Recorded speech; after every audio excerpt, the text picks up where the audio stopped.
राज्यातील गरिबांसाठी सणासुदीच्या दिवसात आधार असणारी आनंदाचा शिधा योजना अखेर बंद करण्यात आली आहे। राज्यातील निवडणुकीच्या आधी राज्य सरकारने काही महत्त्वाच्या योजना लागू केल्या होत्या। त्यात आनंदाचा शिधा या योजनेचाही समावेश होता। या योजनेचा फायदा राज्यातील जवळपास 1,63,00,000 लाभार्थ्यांना झाला होता। आता ही योजना बंद करण्याचा निर्णय झाला आहे। राज्यातील विधानसभा निवडणुकीनंतर आनंदाची शिधा, तीर्थाटन योजना अशा काही योजना सरकारकडून बंद करण्यात येणार असल्याची चर्चा सुरू होती। त्यातील आनंदाची शिधा योजना आता बंद करण्याचा निर्णय घेण्यात आला आहे। मागील महायुती सरकारकडून अनेक योजनांच्या घोषणा करण्यात आल्या होत्या। सोमवारी सादर करण्यात आलेल्या अर्थसंकल्पात अनेक योजनांना निधीचं वाटप करण्यात आलं आहे। त्यामध्ये आनंदाचा शिधा आणि इतर काही योजनांच्या निधींबाबत कुठेही भाष्य करण्यात आले नाही। एकनाथ शिंदे हे मुख्यमंत्री असताना आनंदाचा शिधा ही योजना लागू करण्यात आली होती।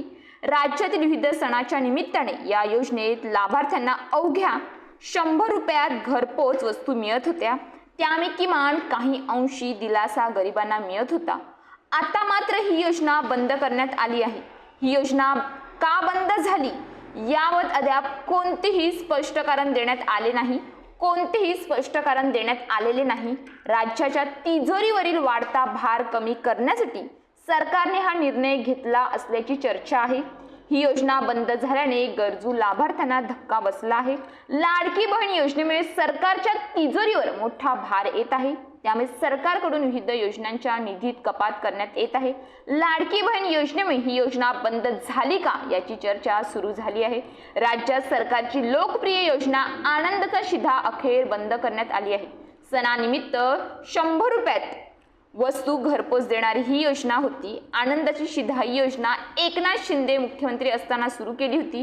राज्यातील 1,63,00,000 शिधापत्रिका लाभार्थ्यांना या योजनेचा लाभ मिळत होता। या शिधापत्रिका धारकांना 100 रुपयात 1 किलो रवा, 1 किलो चणा डाळ, 1 किलो साखर, 1 लिटर पाम तेल देण्यात येत होते।